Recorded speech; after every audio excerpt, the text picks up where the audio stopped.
Hello guys, welcome back to my channel. This is Stephy Arora. So guys, आज है day second जिसमें हम macro economics का जो है स्टडी कर रहे हैं, इम्पॉर्टेंट टॉपिक्स। इसमें हम जो है सारा अब डिटेल में देखेंगे रिलेटेड टू नेशनल इनकम। वैसे तो नेशनल इनकम में आपको जो क्वेश्चंस आते हैं वो आते हैं प्रैक्टिकल बेस्ड, बट कुछ इसके ऐसे इंपॉर्टेंट टॉपिक्स भी हैं जिसमें आपको थ्योरी ओरिएंटेड भी क्वेश्चंस आ जाते हैं, राइट। तो आज सिर्फ मैं नोट्स ही डिस्क्लोज कर रही हूँ, आप मुझे नहीं देख पाओगे आज। थोड़ी तबीयत नहीं ठीक, तो मैंने सोचा मिस क्यों करना, हम अपनी पढ़ाई तो कंटिन्यू करेंगे ना। ओके। तो पहला हमारा टॉपिक अभी है the relation between national product and domestic product. So दोनों में क्या डिफरेंस होता है एक एक करके पढ़ेंगे हम अभी। So the first of all हम डिस्कस करते हैं डोमेस्टिक इनकम के बारे में। सो डोमेस्टिक इनकम में बेसिकली क्या होता है, ये एक ऐसी इनकम है जो हम विद इन डोमेस्टिक टर्शरीज अर्न करेंगे। ठीक है, जो भी हमारी इंडिया की बाउंड्री के अंदर अंदर पैसा कमाया जाएगा या प्रोडक्शन होगी, वो हमारी डोमेस्टिक इनकम के अंदर होगी। वो जो पैसा कमाया जा रहा है, चाहे वो रेजिडेंट कमाए चाहे नॉन रेजिडेंट, दोनों में से कोई भी अर्न कर ले, हमें कोई मतलब नहीं होगा। ठीक है, बट हमारी डोमेस्टिक टर्शरीज के अंदर जो पैसा कमाया जाएगा वो हमारी डोमेस्टिक इनकम जो है मानी जाएगी। इसमें फॉरेन इनकम नहीं आएगी, मतलब वो पैसा जो बाहर से कमाया जा रहा है वो हम इसमें इन्वॉल्व नहीं करेंगे। ऑन द अदर हैंड अब बात करते हैं नेशनल इनकम की। सो नेशनल इनकम कौन सी है? नेशनल इनकम में जो डोमेस्टिक इनकम में हम इनकम इंक्लूड करेंगे वो तो आएगी ही आएगी। मतलब इसमें विद इन डोमेस्टिक टर्शरीज जो भी पैसा कमाया जा रहा है वो भी आएगा, मतलब जो डोमेस्टिक इनकम बता रही है। और इसी के साथ जो आउटसाइड द इकोनॉमिक टर्शरीज पैसा कमाया जा रहा है, दैट मीन्स फॉरेन इनकम, वो भी इसमें इन्वॉल्व की जाएगी। तो ये फॉर्मूला से भी डिस्कस हो रहा है, आप देख सकते हो कि नेशनल इनकम क्या होती है, डोमेस्टिक इनकम प्लस जो भी फॉरेन इनकम होगी हमारी, दैट मीन्स इसको हम शॉर्ट में NFIA भी बोलते हैं, net factor income from abroad. तो इसमें ये भी इन्वॉल्व की जाएगी। मतलब जब हम डोमेस्टिक इनकम और NFIA इन दोनों को ऐड कर देंगे तो हमारे पास नेशनल इनकम जो है वो निकल के आ जाएगी, राइट। तो ये था हमारा एक बेसिक सा कंसेप्ट, बेसिक सा रिलेशन डोमेस्टिक और नेशनल इनकम के बीच में। नेक्स्ट अब हम बात करते हैं the methods of national income. So जब भी मेथड्स की बात की जाएगी, मेथड्स तो वैसे आपका प्रैक्टिकल सेक्शन में कवर हो जाता है, पर फिर भी हमें ऊपर ऊपर से थोड़ा बहुत मेथड्स के बारे में पता होना चाहिए। नेशनल इनकम को कैलकुलेट करने के कौन कौन से मेथड है। सबसे पहला मेथड आ जाएगा हमारा प्रोडक्ट मेथड, जिसको हम वैल्यू एडेड मेथड भी बोलते हैं। तो प्रोडक्ट मेथड कौन सा होता है? जनरल टर्म्स में अगर मैं बोलूं कि नेशनल इनकम को जानने का एक तरीका क्या है कि हमें पता चल जाए कि मेरी कंट्री में प्रोडक्शन कितनी हो रही है, किन किन चीजों की प्रोडक्शन हो रही है। उसके थ्रू जब मुझे नेशनल इनकम जानने का अवसर मिलेगा तो वो प्रोडक्ट मेथड के अंदर कवर होगा। नेशनल इनकम को कैलकुलेट करने के कुछ हमारे पास एग्रीगेट्स होते हैं। उसी में हमारा जो प्रोडक्ट मेथड है उसका एग्रीगेट कौन सा होता है? GDP MP। ठीक है, तो जब भी हम GDP MP के बारे में डिस्कस करेंगे तो वो हमारा प्रोडक्ट मेथड के अंदर कवर हो जाएगा। तो इसके अंदर हम GDP MP कैसे निकालते हैं? इसके लिए हमें वैल्यू एडेड भी निकालनी पड़ेगी। हम ये बोल सकते हैं कि GDP MP जो है वो वैल्यू एडेड ही है। ठीक है, और वैल्यू एडेड इसमें कैसे निकलती है, उसके लिए हमें वैल्यू ऑफ आउटपुट पहले जाननी पड़ेगी। तो वैल्यू ऑफ आउटपुट हम कैसे निकालेंगे इसमें? So value of output here is equals to sales plus change in stock. तो इसके थ्रू हम जो है निकाल सकते हैं GDP MP। तो वैल्यू ऑफ आउटपुट हम इसमें निकालते हैं। सबसे पहले एक जनरल रीडिंग ही मैं फॉर्मूला को दूंगी। ठीक है, तो वैल्यू ऑफ आउटपुट निकलती है sales plus change in stock से। सेल्स का मतलब आपको पता ही है, सिंपल जो भी सेल की जाती है, मतलब माल जो बिकेगा वो इसमें आ जाएगा। और इसमें आ जाता है चेंज इन स्टॉक, मतलब स्टॉक में कितना बदलाव आया, जिसमें हम साल में रहने वाला स्टॉक मतलब क्लोजिंग स्टॉक में से जब हम ओपनिंग स्टॉक माइनस कर देंगे तो हमारा निकल के आ जाता है चेंज इन स्टॉक। नेक्स्ट उसके बाद आ जाती है हमारी value of output. So value of output here जो है हमने ऊपर तो निकाल ली है, ये देखो हमने वैल्यू ऑफ आउटपुट ही यहाँ पे कैलकुलेट की है इस वाले सेक्शन में, sales plus change in stock वाले सेक्शन में। और ये हमें अभी फर्दर चाहिए GDP MP को निकालने के लिए। वो कैसे, देखो जीडीपी एमपी का फॉर्मूला क्या होता है, जब मैं वैल्यू ऑफ आउटपुट में से इंटरमीडिएट कंजम्पशन को माइनस कर दूंगी। इंटरमीडिएट कंजम्पशन कौन सी होती है, वो कंजम्पशन जो इन बिटवीन हमने की है, इसमें परचेजेस भी आ सकते हैं, या इन बिटवीन जो भी कंज्यूम हो चुका है प्रोडक्शन के दौरान, जो चीजें खर्च हुई हैं या जो कंज्यूम हुई हैं, उसको जब हम पूरी वैल्यू ऑफ आउटपुट में माइनस कर देंगे तो हमारा gross value added at MP निकल के आ जाता है, जिसको हम जीडीपी एमपी भी बोलते हैं। फर्दर जो ये कैलकुलेशन, आप फिलहाल के लिए इसको इग्नोर कर सकते हो, आपको सिर्फ इतना ही जानने की जरूरत है, that is sales plus change in stock value of output होती है। चेंज इन स्टॉक कैसे निकालते हैं, और वैल्यू ऑफ आउटपुट में से जब इंटरमीडिएट माइनस हो जाएगा तो उसको हम जीडीपी एमपी बोलते हैं। अब हमारा नेक्स्ट मेथड आ जाएगा इनकम मेथड। अभी नेशनल इनकम को जानने का एक और तरीका क्या है, हम इनकम मेथड से जान सके, मतलब अगर मुझे ये पता चल जाए कि इकोनॉमी में किस किस तरह की इनकम कमाई जा रही है, किस किस तरह की अर्निंग्स होती हैं, उससे भी नेशनल इनकम कैलकुलेट की जा सकती है। तो हमारी इकोनॉमी में यहाँ पे माना गया है कि 3 वेज हैं या 3 सेक्शंस में डिवाइड कर दी है इनकम। कौन कौन सा, first is compensation of employees, जो भी एम्प्लॉइज को पैसा दिया जाएगा वो। सेकंड इज ऑपरेटिंग सरप्लस, जो भी अर्निंग्स की जाती हैं, सरप्लस एक्स्ट्रा पैसा जो कमाया। और लास्ट इज मिक्स्ड इनकम। तो मिक्स्ड इनकम कौन सी होती है, वो इनकम जो सेल्फ एम्प्लॉयड एक बिजनेसमैन कमाता है, वो इसमें हम कवर कर सकते हैं।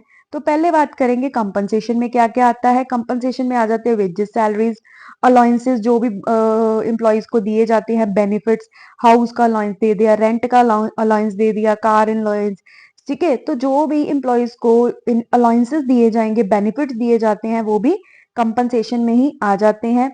देन इसमें इसमें आ जाते हैं बोनस वगैरह, अगर आप कोई दे रहे हो अपने एम्प्लॉयज को, या कोई भी एम्प्लॉयर आपको सोशली कुछ कंट्रीब्यूट कर रहा है, जैसे इसमें पीएफ वगैरह जो कट किए जाते हैं, आपको मतलब सोशली सिक्योर करने के लिए अगर कोई कंट्रीब्यूशन एम्प्लॉयर कर रहा है तो वो भी यहाँ पे इन्वॉल्व हो जाएगा। नेक्स्ट आ जाएगा ऑपरेटिंग सरप्लस। ऑपरेटिंग सरप्लस में आ जाता है इंटरेस्ट, किसी भी इंटरेस्ट की फॉर्म में अगर आप पैसा कमा रहे हो, रेंट की फॉर्म में, रॉयल्टी। रॉयल्टी क्या होता है, मतलब आपकी कोई प्रॉपर्टी या आपकी कोई चीज यूज कर रहा है अपनी किसी प्रोडक्शन एक्टिविटी के लिए या अपनी किसी बेनिफिट के लिए, तो दैट ऑनर पर्सन को जो है some amount of benefit in the form of royalty जो दिया जाता है। एग्जाम्पल आप इसमें सबसे अच्छी ले सकते हो, जैसे बुक्स, जो राइटर्स होते हैं बुक के, जितनी ज्यादा उनकी बुक्स जो हैं वो पब्लिश होती रहती हैं या सेल होती हैं, लोग उसको पसंद करते हैं, खरीदते हैं, तो जो बुक ऑनर होगा, जो बुक का राइटर होता है, उसको जो है रॉयल्टी की फॉर्म में पैसे थ्रू आउट द लाइफ मिलता रहेगा, जितने जितना उनकी बुक्स जो है वो सेल होती जाती हैं। नेक्स्ट आ जाएंगे हमारे प्रॉफिट्स। तो प्रॉफिट सिंपल, जो भी बिजनेस में एक्स्ट्रा पैसा कमाया जाता है सेल करके, मार्जिन जो अर्न किए जाएंगे वो इसमें कवर हो जाएंगे। अभी बात करते हैं प्रॉफिट जो है उसको भी फर्दर 3 हिस्सों में डिवाइड किया गया है। प्रॉफिट का पहला सेक्शन आ जाता है डिविडेंड। डिविडेंड होते हैं वो इनकम जो शेयर्स पे अर्न की जाती है, मतलब सपोज आपने किसी कंपनी के शेयर लिए, रिटर्न में आपको जो भी मिलेगा फ्रॉम द कंपनी उसको डिविडेंड बोला जाता है। आगे आ जाते हैं इसमें कॉर्पोरेशन टैक्स। सो किसी भी तरह का कोई कॉर्पोरेशन कंपनी की तरफ से टैक्स पे किया जाता है तो वो इसमें इन्वॉल्व हो जाता है। नेक्स्ट आ जाते हैं इसमें अनडिस्ट्रीब्यूटेड प्रॉफिट्स, मतलब वो प्रॉफिट का हिस्सा जो प्रॉफिट में से ही निकाल के एक्स्ट्रा साइड पे रख दिया जाएगा किसी अनसर्टेन या सर्टेन लाइबिलिटी को पे करने के लिए, तो वो भी एक इनकम सोर्स ही माना गया है। मिक्स्ड इनकम मैं आपको ऑलरेडी डिस्कस कर चुकी हूँ कि किसी भी तरह का कोई इनकम अर्न की जा रही है सेल्फ एम्प्लॉयड की तरफ से, जिसका खुद का बिजनेस है, खुद का कोई काम चल रहा है, तो वो मिक्स्ड के अंदर कवर हो जाएगा। तो अगर मुझे नेशनल इनकम निकालनी है इनकम मेथड के अंदर, तो मुझे इन 3 चीजों को प्लस करना होता है, और इन 3 चीजों को प्लस करके मेरे पास क्या आ जाती है, डोमेस्टिक इनकम, जिसको मैं क्या बोलती हूँ, एनडीपीएफसी। इसका एग्रीगेट है ये, ठीक है। इसकी पहचान इनकम मेथड के अंदर ये है। जैसे प्रोडक्ट मेथड के अंदर हमारा था ना जीडीपी एमपी एग्रीगेट, तो इनकम मेथड के अंदर हमारा ये एग्रीगेट होता है। फर्दर जो है ये आपको इतना जरूरत नहीं है, जस्ट मैं एक कंसेप्ट बता रही हूँ कि इनकम मेथड के अंदर क्या क्या कवर हो जाता है। आगे हमारा थर्ड आ जाएगा, दैट इज एक्सपेंडिचर मेथड। तो now what is expenditure method. अभी जैसे इनकम हम कंट्री की निकाल लेते हैं कि कंट्री में प्रोडक्शन कितनी हुई है, इसके तरीके से भी। सेकंड हम जान लेते हैं कि हमारी कंट्री में ग्रुप ऑफ इनकम्स कौन सी अर्न हो रही है, उससे नेशनल इनकम जानी जा सकती है। तीसरा तरीका जानने का है एक्सपेंडिचर मेथड, जिसमें हम देखते हैं कि हमारी कंट्री में किस किस तरह के खर्चे हो रहे हैं। ठीक है, अगर हमारी कंट्री में खर्चा जितना हो रहा है, इसका मतलब यही है ना, जितना खर्चा हो रहा है वो पैसा कमाया जा रहा है पहले। ठीक है, एक्सपेंडिचर अगर आज मैं कर रही हूँ तो ऑब्वियसली मैंने कहीं से तो पैसा कमाया है, कहीं से तो मेरे पास पैसा आया है ना, जो आज मैं खर्चा कर रही हूँ। ठीक है, तो इसके तरीके से भी या इस वे से भी हम जो है निकाल सकते हैं कि हमारी कंट्री की नेशनल इनकम क्या है। तो इसके लिए मुझे सबसे पहले एक्सपेंडिचर्स पता होने चाहिए मेरी कंट्री में कौन कौन से हो रहे हैं, जिसमें फर्स्ट आ जाता है गवर्नमेंट का एक्सपेंस। गवर्नमेंट अगर कोई भी खर्चा कर रही है ब्रिजेस, रोड, डैम्स बनाने में, तो वो इसमें आ जाएगा। अगर कोई भी प्राइवेट फाइनल कंजम्पशन एक्सपेंडिचर हो रहा है, मतलब जो हाउस होल्ड अगर कोई खर्चा कर रहे हैं अपनी कंजम्पशन पर्पस के लिए, तो वो इसमें आ जाएगा। नेक्स्ट इज नेट एक्सपोर्ट, जिसको हम एक्स माइनस एम भी बोलते हैं, that is export minus import. Right, तो अगर नेट एक्सपोर्ट्स मतलब सपोज मेरे 10 लाख के एक्सपोर्ट हुए और 5 लाख के इंपोर्ट हुए, तो 5 लाख मेरा क्या है, नेट एक्सपोर्ट। मतलब एक्सपोर्ट करने के बाद, उसके बाद मतलब मैंने उसमें से इंपोर्ट माइनस किए, लास्ट मेरे पास जो पैसा बचेगा, ठीक है, नेट एक्सपोर्ट जानना कि ऊपर ऊपर से मैंने कितने एक्सपोर्ट किए हैं मेरी कंट्री ने, उसके थ्रू हम नेट एक्सपोर्ट जान सकते हैं। तो ये भी एक तरह का इन्होंने एक्सपेंडिचर मेथड के अंदर एक एलिमेंट ही लिया है।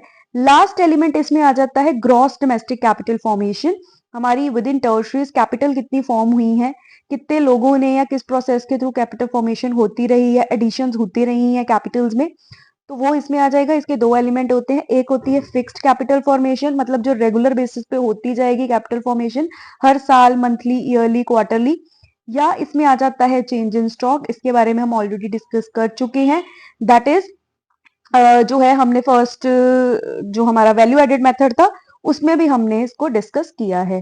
तो वैल्यू एडेड मेथड के अंदर हम जीडीपी एमपी निकालते थे, सिमिलरली एक्सपेंडिचर मेथड के अंदर भी हम जीडीपी एमपी ही निकालते हैं, जिसमें हम इन चारों को प्लस करेंगे और हमारे पास जीडीपी एमपी आ जाएगा। राइट, तो ये हमारे पास 3 मेथड्स थे नेशनल इनकम को कैलकुलेट करने के।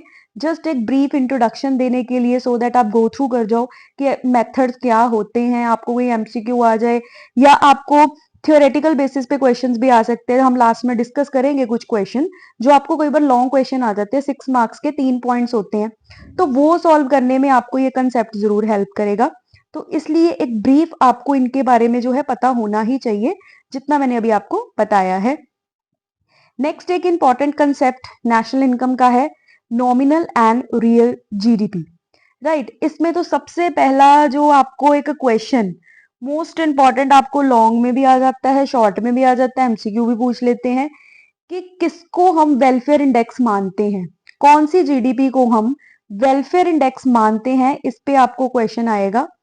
तो हमने आंसर क्या करना है, रियल जीडीपी। रियल जीडीपी को हम वेलफेयर इंडेक्स मानते हैं अपनी इकोनॉमी की वेलफेयर की स्टडी करने के लिए, बेस्ट हम रियल को ही मानेंगे। तो क्यों मानेंगे एंड ऑल, ये थोड़ा हम पढ़ के आपको अपने आप पता चल जाएगा। अभी हम इन दोनों का डिफ्रेंशिएट कर लेते हैं सबसे पहले। तो फर्स्ट ऑफ ऑल, जो नॉमिनल जीडीपी है, नॉमिनल जीडीपी का मतलब क्या होता है, जब भी मैंने जीडीपी को करंट प्राइस पे देखना है, मतलब आज मेरी गुड्स और सर्विसेज का मेरी कंट्री में क्या रेट चल रहा है, जब उस वैल्यू को कंसिडर करके गुड्स और सर्विसेज की वैल्यूएशन की जाएगी, तो वो आ जाती है हमारी नॉमिनल जीडीपी। देखो, price on the same year. और जब मैं किसी पुराने साल, किसी भी बेस ईयर के प्राइस को वैल्यूएशन रख के अपनी गुड्स की वैल्यू जो है डिटर्मिन करूंगी, तो वो है मेरी रियल जीडीपी। राइट, तो जब भी जीडीपी मेजर की जाएगी करंट प्राइस पे, तो वो है नॉमिनल जीडीपी। और जब भी जीडीपी को कंपेयर किया जाएगा या वैल्यू किया जाएगा बेस ईयर प्राइस पे, किसी कांस्टेंट प्राइस पे, पुराने साल के किसी प्राइस पे, तो वो आ जाती है हमारी रियल जीडीपी। तो अगर हम करंट प्राइस पे किसी भी चीज को ले रहे हैं, दैट मीन्स इससे क्या होता है हमारा कि हम इन्फ्लेशन इफेक्ट को इतना कंसिडर नहीं करते। बट अगर हम बेस ईयर प्राइस को लेते हैं तो उसमें हमारा इन्फ्लेशन एडजस्टेड होता है।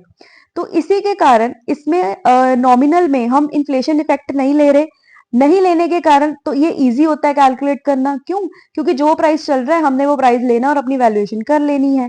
बट रियल जीडीपी में हमें एडजस्ट करना पड़ता है इन्फ्लेशन, इसलिए ये डिफिकल्ट है कैलकुलेट करना। नेक्स्ट आ जाएगा जो नॉमिनल जीडीपी है, इसकी वैल्यू ज्यादातर ज्यादा होती है, हायर होती है देन द रियल जीडीपी, और ऑन द कॉन्ट्रडिक्शन ऑब्वियसली जो रियल जीडीपी है उसकी वैल्यू नॉमिनल से कम होती है। इसका ही बस उल्टा लिख दिया वहां पे। एक सिंपल सा कंपैरिजन आपको इन दोनों के बीच में भी आना चाहिए कि रियल और नॉमिनल बेसिकली होता क्या है। राइट, अब बढ़ते हैं आगे चैप्टर की तरफ। सो नेक्स्ट हमारा टॉपिक आ जाएगा प्रिकॉशंस। सो नाउ जब भी हमने नेशनल इनकम को कैलकुलेट करना है तो कैलकुलेशन के लिए हमें कौन कौन सी प्रिकॉशंस जो है लेनी पड़ेंगी, किन किन चीजों को हम जो है इसमें ध्यान में रखेंगे, इस पे बात करेंगे। पहला जो हमारी प्रिकॉशंस आ रही हैं वो आ रही हैं वैल्यू एडेड मेथड या प्रोडक्ट मेथड की। फर्स्ट इसमें प्रिकॉशन या हमें क्या ध्यान में रखना है जब हमने इसको कैलकुलेट करना है, तो द थिंग इज हमने डबल काउंटिंग को अवॉइड करना है। मैंने लास्ट सेक्शन में भी बताया था, लास्ट वीडियो में भी डिस्कस किया डबल काउंटिंग क्या होती है। हमने जो है एक वैल्यू को दो बार रिकॉर्ड नहीं करना। अभी इसके बाद ही नेक्स्ट क्वेश्चन डबल काउंटिंग का ही है, थोड़ा डिटेल में डिस्कस करते हैं। फिलहाल के लिए अभी आप समझे कि एक वैल्यू को दो बार रिकॉर्ड हमने नहीं करना, एक ही बार रिकॉर्ड करना है, डबल काउंटिंग अवॉइड करनी है। देन नेक्स्ट आ जाएगा output produce for self consumption. अगर कोई भी चीज प्रोड्यूस की जा रही है अपने लिए, सेल्फ कंजम्पशन के लिए, हमारी कंजम्पशन के लिए ही, उसको भी हम नेशनल इनकम में इंक्लूड करेंगे। Then next second hand goods को हम इंक्लूड नहीं करेंगे। अगर सेकेंड हैंड गुड्स की सेल परचेज हो रही है, ऑब्वियसली उसकी वैल्यू कहीं ना कहीं एक बार तो पहले आ चुकी है ना वैल्यूएशन में, तो हम उसको दोबारा रिकॉर्ड नहीं करेंगे। इंटरमीडिएट कंजम्पशन, इन बिटवीन अगर कुछ भी कंजम्पशन हो रही है हम उसको भी इंक्लूड नहीं करेंगे। जो भी गुड्स सर्विसेज की, सॉरी यहाँ पे अभी सिर्फ सर्विसेज की वैल्यू है, जो भी सर्विसेज की वैल्यू यहाँ पे हम कंसिडर करेंगे, दैट मीन्स जो भी मैंने सपोज कोई सर्विस दी उसकी जो भी वैल्यूएशन होगी सर्विस देने की, उसकी वैल्यू को इंक्लूड किया जाएगा यहाँ पे। देन नेक्स्ट उसके बाद हमारा आ जाता है इनकम मेथड के अंदर हम क्या ध्यान में रखेंगे। इनकम मेथड के अंदर मुझे कौन कौन सी प्रिकॉशंस लेनी है। फर्स्ट इज अगर ऑनर ऑक्युपाइड हाउस है, ऑनर का हाउस ऑक्युपाइड हुआ है, उसकी इनकम को हम कंसिडर करेंगे। कोई भी वेजेस सैलरी है, वेदर वो कैश की फॉर्म में या काइंड की फॉर्म में है, दोनों आएंगी।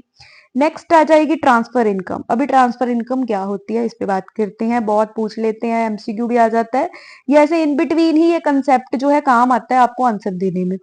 तो ट्रांसफर इनकम क्या होती है, ये वो इनकम है जो गवर्नमेंट किसी को भी, या मतलब government in the form of subsidy, gift की फॉर्म में, या कोई भी बेनिफिट गवर्नमेंट की तरफ से जब प्रोवाइड किया जाएगा किसी भी पार्टी को, किसी भी पर्सन को, तो वो ट्रांसफर इनकम के अंदर कवर हो जाता है। इसमें सब्सिडी वगैरह, free education, free health care, ये सब इन्वॉल्व हो जाता है। अगर आपको ये सब मिल रहा है तो ये इंक्लूड नहीं किया जाएगा नेशनल इनकम की काउंटिंग में। नेक्स्ट आ जाएगा इंटरेस्ट ऑन लोन। अगर कोई भी लोन का इंटरेस्ट है वो हमने सिर्फ प्रोडक्शन पर्पस वाला ही लेना है, इन प्रोडक्टिव एरियाज का हमने यहाँ पे इंटरेस्ट नहीं लेना। आपको ये पॉइंट ध्यान में रखने हैं। ये क्यों ध्यान में रखने हैं, अभी लास्ट में मैं जब क्वेश्चंस करवाऊंगी ना तब आप देखना कैसे काम आएंगे ये, तो ध्यान से इनको सुने, अभी आप समझ लोगे अच्छे से, आपको ये आंसर देने में ये हेल्प होगी। अभी आगे बात करेंगे एक्सपेंडिचर मेथड पे क्या ध्यान रखना है। सो एक्सपेंडिचर मेथड में हमें क्या देखना है, इसमें भी हमें डबल काउंटिंग अवॉइड करनी है।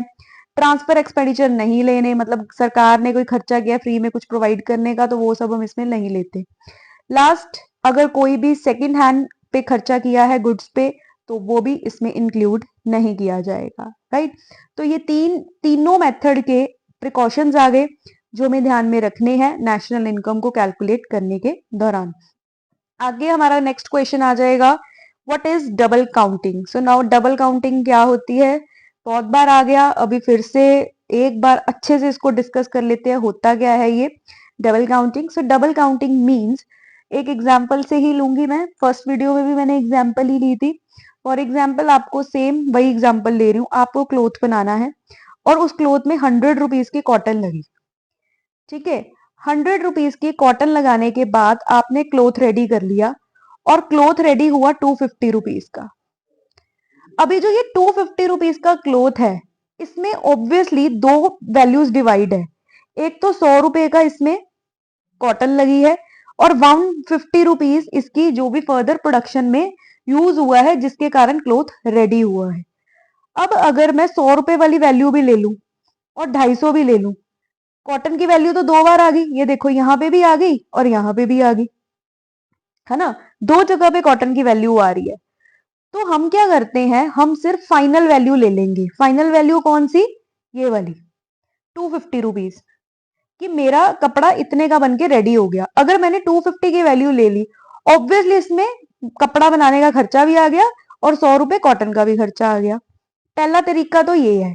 दूसरा वे क्या होता है, आप कॉटन की वैल्यू ले लो 100 रुपीज और दूसरा आप इन दोनों का डिफरेंस ले लो। डिफरेंस मतलब 250 माइनस 100 करके 150 ले लो कि आपने वैल्यू एडिशन कितनी की है। 100 रुपए की चीज को 150 का बना दिया, कितनी वैल्यू ऐड हुई, 150 रुपए की।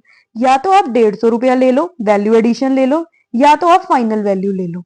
तो ये डबल काउंटिंग का सोल्यूशन है। अभी इसी को हम थ्योरेटिकल थोड़ा कंसेप्ट में पढ़ते हैं, क्या होता है ये और ये कैसे काम आएगा फटाफट। तो see, double counting. So every stage पे हम जब भी किसी की वैल्यू को 2 बार या एक से ज्यादा बार रिकॉर्ड कर लेंगे, उसको हम डबल काउंटिंग बोलते हैं। इसको अवॉइड कैसे किया जा सकता है, या तो हम वैल्यू एडेड ले ले, या तो हम फाइनल वैल्यू जो भी हमारी होगी प्रोडक्ट की, हम उसको कंसिडर कर ले। तो ये इसका सोल्यूशन है। आई होप एग्जाम्पल से बहुत अच्छे से समझ आ गया होगा, भूलेगा भी नहीं, और इसको अवॉइड कैसे करना है वो भी आपको समझ आ गया होगा। तो ये था हमारा डबल काउंटिंग का कंसेप्ट। नेक्स्ट हमारा आ जाएगा कंसेप्ट है जीडीपी एज अ मेजर और index of welfare of country. तो आपको पेपर में जैसे मैंने अभी बोला था कि आपको आ जाता है किसको हम वेलफेयर इंडेक्स मानते हैं, रियल जीडीपी को हम वेलफेयर इंडेक्स मानते हैं। आप ये बता दोगे अगर क्वेश्चन में पूछा जाएगा। और उसके बाद हम जीडीपी को कैसे, मतलब ये वेलफेयर इंडेक्स में काम आता है एंड ऑल, ये सब हम थोड़ा बताएंगे, या इनमें क्या क्या हमें कमियां हैं। मतलब अगर मैं जीडीपी को वेलफेयर इंडेक्स मानती हूँ तो मुझे क्या फेस करने पड़ेंगी प्रॉब्लम्स, उसके बारे में इस टॉपिक में बताया है। तो फर्स्ट आ जाता है हमारा point, distribution of GDP. So GDP जो है अगर कैलकुलेट की जाती है, मतलब कंट्री की डोमेस्टिक प्रोडक्ट को जब कैलकुलेट किया जाएगा तो उसमें हर तरह की प्रोडक्शन आती है। उसमें रिच ने जो काम किया है वो भी आएगा, पुअर ने जो काम किया है वो भी आएगा, है ना। अगर मैं बोलूं कि मेरी कंट्री की जीडीपी जो है वो इतनी एक XYZ अमाउंट आ गई, है ना, तो मतलब वो हाई आ रही है, बहुत ज्यादा अच्छी अमाउंट आई है, जिससे पता लग रहा है कि मेरी कंट्री की वेलफेयर हो रही है ना। तो ये भी तो हो सकता है ना कि वो जो सारी वेलफेयर आई है या जो सारी जीडीपी की अमाउंट आई है वो सिर्फ रिच सेक्शन की ही आई है। अगर मेरी कंट्री की जीडीपी बहुत अच्छी और हाई रेट पे दिखाई जा रही है, इसका मतलब ये नहीं है कि कंट्री जो है वेलफेयर पोजीशन पे है। क्यों? क्योंकि हमें नहीं पता कि उसकी उसमें क्या क्या इन्वॉल्व है, कि उसमें सारा कंट्रीब्यूशन क्या पता रिच का ही हो, रिच के कारण ही जीडीपी बढ़ी है, पुअर का इन्वॉल्वमेंट ही नहीं है, पुअर अभी भी पुअर ही है। ठीक है, तो पहली बुराई या पहला ड्रॉबैक क्या आ जाता है जीडीपी की, जीडीपी की एज एन वेलफेयर इंडेक्स मानने का, कि हमारा जो डिस्ट्रीब्यूशन ऑफ जीडीपी है, हमें नहीं पता कि कहां से कितना कंट्रीब्यूट किया जा रहा है जीडीपी में। हो सकता है किसी एक सेक्शन ने ही इतना बढ़िया काम किया जिसके कारण मेरी जीडीपी का रेट हाई आ गया, बाकियों ने अभी काम नहीं किया या बाकी अभी और पीछे चले गए। तो पहला ये ड्रॉबैक है। सेकेंड, जब भी जीडीपी को कैलकुलेट किया जाता है तो हम उसमें नॉन मॉनेटरी एक्सचेंज नहीं लेते, मतलब जो भी चीजें पैसे से रिलेटेड नहीं है हम उसको यहाँ पे इन्वॉल्व नहीं करते। जैसे कोई हाउस वाइज सर्विस दे रही है, किसी की हॉबी वगैरह जो भी एक्टिविटीज चलती है, गार्डनिंग पेंटिंग ये वो चल रहा है, तो ये सब तो हम इंक्लूड ही नहीं करते जीडीपी में। हम सिर्फ यहाँ पे देखते हैं कि जो हमें दिख रहा है, जो अकाउंटेबल, जिसकी अकाउंटिंग की गई है या जिसकी रिकॉर्डिंग की गई है, हम सिर्फ इसको इंक्लूड करते हैं, बाकी चीजों को इंक्लूड इसमें नहीं करते। तो ये सेकेंड ड्रॉबैक हमें फेस करना पड़ा। थर्ड आ जाता है एक्सटर्नैलिटी। ये तो मैं आपको बोलूंगी the top most important question जो आपको देखने को मिलेगा ही मिलेगा। इंडिविजुअल ये 3 नंबर का क्वेश्चन ही कई बार आ जाता है, एक्सटर्नैलिटी क्या होता है इसके बारे में बताओ, या एक कोटेशन टाइप लिखा आ जाएगा कि externality is this this that and all. ठीक है, कुछ भी इससे रिलेटेड आपको इंडिविजुअल ही ये 3 मार्क्स का क्वेश्चन आ जाता है एक्सटर्नैलिटी का। तो एक्सटर्नैलिटी का मतलब क्या होता है, एक सिंपल मैं आपको लाइन बोलूं, यहाँ पे आई गेस मेंशन नहीं है, तो एक सिंपल लाइन में बोला जाए, एक्सटर्नैलिटी मींस किसी भी एक्टिविटी का स्पेशली इकोनॉमिक एक्टिविटी का जब भी हम पॉजिटिव और नेगेटिव इम्पैक्ट देखेंगे उसको एक्सटर्नैलिटी बोला जाता है। In short, externality is what positive और negative impact of any of the economic activity is known as externality. ठीक है, तो कोई भी काम किया जाता है उसका हमेशा एक अच्छा या बुरा असर देखने को मिलेगा। ठीक है, तो उसको हम टू पार्ट्स में डिवाइड कर देते हैं। जिसका अच्छा इफेक्ट देखने को मिलता है उसको हम पॉजिटिव एक्सटर्नैलिटी बोल देते हैं, जिसका बुरा इम्पैक्ट देखने को मिलता है उसको हम नेगेटिव बोल देते हैं। ठीक है, तो ये दो तरह की होती है। पॉजिटिव में आप एग्जांपल लिख सकते हो, सपोज आपके आसपास जो है किसी ने गार्डन सेटअप किया, तो वो पार्क सेटअप किया, तो वो पॉजिटिव एक्सटर्नैलिटी है, क्योंकि इससे कहीं ना कहीं आपको बेनिफिट मिलेगा, फ्रेश एयर मिलेगी, ग्रीनरी। ठीक है, नेगेटिव में क्या है, आपके कहीं आसपास जो है इंडस्ट्री सेटअप होगी जिसके कारण अब पोल्यूशन होना शुरू हो गया, तो ये नेगेटिव की एग्जाम्पल है। आपको यही कंसेप्ट बस 3 मार्क्स में एक्सप्लेन कर देना है, अगर आपको ये इंडिविजुअल क्वेश्चन आ जाएगा, और वैसे जर्नली ये देखने को मिलता ही है किसी ना किसी फॉर्म में, तो इसलिए ये इंपॉर्टेंट है। आई होप आपको ये समझ आया होगा। नेक्स्ट बात करेंगे अब पॉइंट की, कॉम्पोजिशन ऑफ जीडीपी। तो अगर मैं बात करूं कि मेरी जीडीपी की वैल्यू सपोज हाई आ रही है अब, ठीक है, और वेलफेयर में जा रही है, ठीक है, पर अगर मैं बात करूं, मैं बोल रही हूं कि मेरी जीडीपी की वैल्यू बढ़ गई, ठीक है, एन इंक्रीज इन जीडीपी, इसका मतलब ये नहीं है कि आपकी इकोनॉमी वेलफेयर में जा रही है। इट डजेंट मीन कि आपकी इकोनॉमिक वेलफेयर बढ़ रही है। मे बी जीडीपी की वैल्यू जो बढ़ी है उसमें weapons, tanks, war related items की प्रोडक्शन बढ़ी हो, जिसके कारण जीडीपी बढ़ी हुई शो हो रही है। ठीक है, तो ये भी एक सेकेंड डिसएडवांटेज इसका देखने को मिल जाता है हमें, कि हमें जो बढ़ी हुई जीडीपी देख रहे हैं जरूरी नहीं है कि वो प्रोडक्टिव चीजों के मटेरियल की प्रोडक्शन के कारण ही हुई हो। ठीक है, नेक्स्ट उसके बाद आ जाता है रेट ऑफ पॉपुलेशन ग्रोथ। मैं कह रही हूँ जीडीपी बढ़ रही है, बट मैंने ये ध्यान नहीं दिया कि पॉपुलेशन भी तो बढ़ रही ही है। ठीक है, अगर जीडीपी के साथ साथ पॉपुलेशन भी बढ़ती जा रही है और पॉपुलेशन का ग्रोथ रेट जीडीपी की ग्रोथ रेट से भी ज्यादा है, तो ये तो वेलफेयर इंडेक्स का एक मेजर नहीं है, क्योंकि इससे पर कैपिटा इनकम तो कम हो रही है ना, या per capita availability of goods कम हो रही है। मतलब पर कैपिटा का मतलब क्या होता है, एक पर्सन के हिस्से में कितने गुड्स अवेलेबल हो रही हैं। अगर पॉपुलेशन तेजी से बढ़ रही है, पॉपुलेशन का रेट ज्यादा है बढ़ने का, बट जीडीपी का रेट थोड़ा कम है उससे, इसका मतलब क्या है, एक पर्सन के हिस्से में अब चीजें कम आना शुरू हो गई हैं, तो ये एक ड्रॉबैक है और ये वेलफेयर ऑफ द सोसाइटी का सिग्नल नहीं है। राइट, तो ये कुछ हमारे ड्रॉबैक्स हैं जो फेस होते हैं या जो फेस करने पड़ते हैं वेलफेयर इंडेक्स की कैलकुलेशन के दौरान। और ये ऐसे जो 5 पॉइंट्स हैं ये छिपे रह जाते हैं, हम सिर्फ इतना देख लेते हैं कि जीडीपी बढ़ गई, बट इन चीजों को स्टडी नहीं किया जाता। तो ये एक तरह की से हम बोल सकते हैं कि जीडीपी को अगर मैं वेलफेयर इंडेक्स मान रही हूँ तो उसकी ये बुराइयां देखने को मिल रही हैं, ये इसके कुछ ड्रॉबैक्स है। तो ऐसा अगर आपको क्वेश्चन आए तो आप ये पॉइंट्स एक्सप्लेन कर सकते हो, और बहुत इंपॉर्टेंट है वैसे ये पॉइंट। इसमें से या तो आपको अकेला एक्सटर्नैलिटी आ जाएगा या डायरेक्ट आपको GDP as an welfare index ऐसे क्वेश्चन जो है आपसे पूछ लिया जाएगा। राइट, तो ये आपका एक बेसिक सा जो है कंप्लीट हो चुका है, नेशनल इनकम के जो मेजर हमारे इंपॉर्टेंट टॉपिक्स हैं। ठीक है, अभी नेक्स्ट जो है हमारे क्वेश्चंस हैं जिसके बारे में हम पढ़ेंगे, एक एक करके देख लेते हैं क्या है। सो नेक्स्ट क्वेश्चन है ट्रू फॉल्स। पेपर में आपको बहुत ऐसे देखने को मिलेंगे, तो थोड़ा जस्ट एक सैंपल की फॉर्म में मैंने कुछ क्वेश्चंस डाले हैं ताकि आपको क्लैरिटी मिल सके कि किस किस तरह के क्वेश्चंस आपको देखने को मिलेंगे पेपर में। तो फर्स्ट देखते हैं। First is capital formation is flow, true या फॉल्स आपको बताना है। सो कैपिटल फॉर्मेशन स्टॉक है या फ्लो है, ऑब्वियसली ये फ्लो है, क्योंकि फॉर्मेशन आ गया ना, फॉर्मेशन का मतलब क्या होता है, मतलब कुछ ना कुछ एड ऑन होता जा रहा है इसमें। ठीक है, फॉर्म हो रही है कैपिटल, एडिशन हो रही है, और इसको हम ओवर द टाइम पढ़ते हैं, ऑब्वियसली ट्रू है ये। सेकंड, ब्रेड जो है हमेशा कंज्यूमर गुड होती है, नहीं, डिपेंड करेगा एंड यूजर कौन है। अगर तो कंज्यूमर है, कंजम्पशन के लिए ब्रेड ली है, तो वो फाइनल गुड है। बट अगर किसी प्रोड्यूसर ने ली है तो प्रोड्यूसर के लिए तो वो इंटरमीडिएट गुड है ना, क्यों, क्योंकि उसने उसको यूज करके सैंडविच या कुछ बनाना होगा। आगे, nominal GDP can never be less than real GDP. वो कह रहे हैं कि जो नॉमिनल जीडीपी है, मतलब आज जो रेट चल रहा है, और जो रियल जीडीपी, आपने कोई बेस ईयर का रेट लिया है, क्या आज वाला रेट कभी रियल से कम नहीं हो सकता? हो सकता है, कभी ना कभी तो हो ही सकता है, जरूरी नहीं है ठीक है, कभी ना कभी हो सकता है नॉमिनल का जो रेट है वो कम हो रियल से, ठीक है। जब हमारा करंट प्राइस कम होगा बेस ईयर प्राइस से, तब ये चीज पॉसिबल है। Next is gross domestic capital formation is always greater than fixed.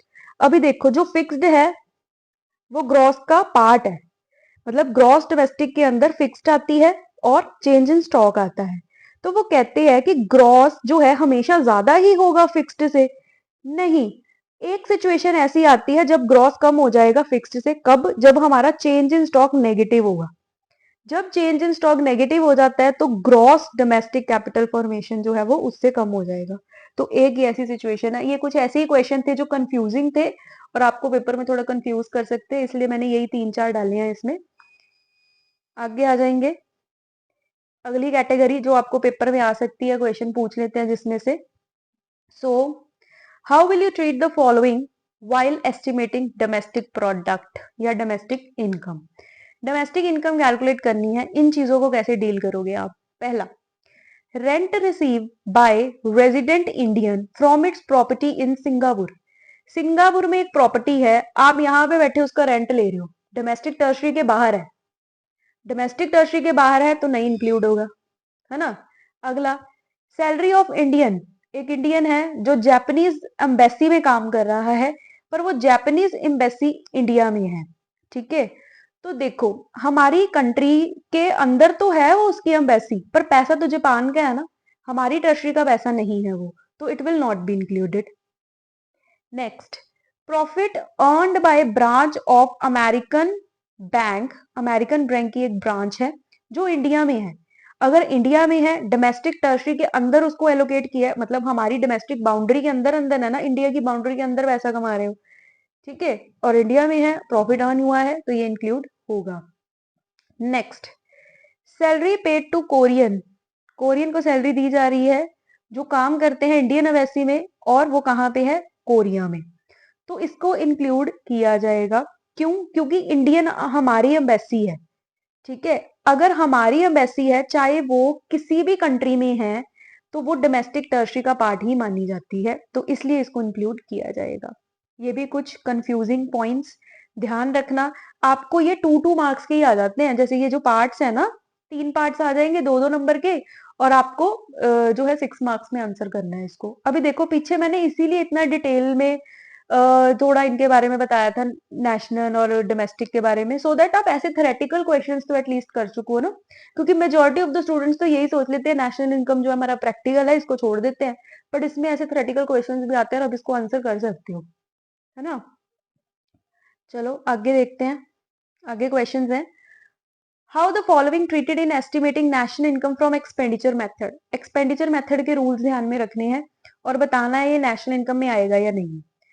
First, purchase of new car by household. Household ने एक कार खरीदी, आएगी या नहीं आएगी? ऑब्वियसली आएगी, क्योंकि उसने अपना कंजम्पशन खर्चा किया है, कंजम्पशन एक्सपेंडिचर का पार्ट है, और कंजम्पशन एक्सपेंडिचर नेशनल इनकम में आती है।